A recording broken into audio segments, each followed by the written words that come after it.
The member for Melbourne. Is to the Prime Minister. The new United States President Donald Trump appears to be dangerously unhinged, has a sycophantic relationship with Russian dictator Vladimir Putin, and is surrounded by far-right ideologues who seem hell-bent on war, including in our region. So far, Australia has followed the United States into every war every time they've asked.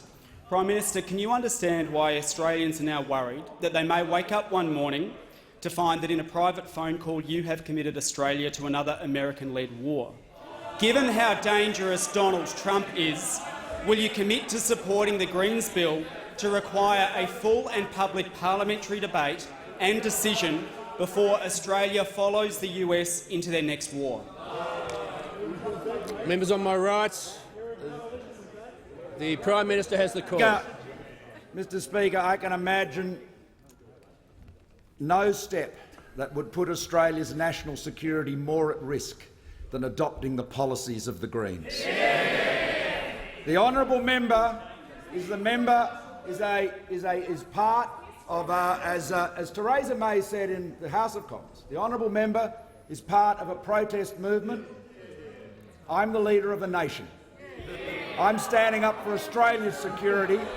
You, the Greens party, would undermine it at every turn. The American alliance is the foundation of our national security. It has been built by millions of Australians and Americans of sacrifice, of standing shoulder to shoulder in every major conflict since the First World War.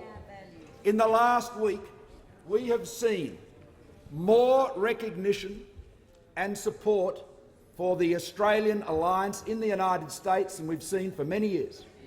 There are motions proposed in the Congress. We've seen endorsements from cabinet secretaries. We've seen endorsements from leading senators like John McCain.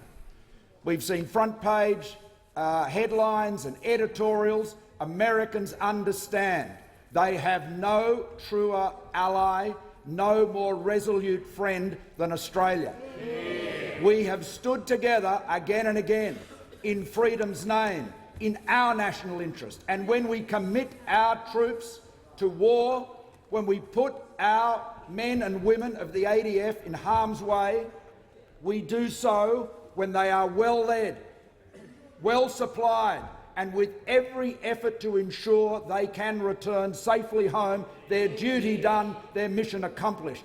But I say to the honourable member, the policies of his party would put this nation at grave risk, and we will not have a bar of them. We're standing for Australia, defending our security, defending our national interests, and whenever we commit our troops, we do so in the national interest of Australia. That's our duty. That's the nation we serve.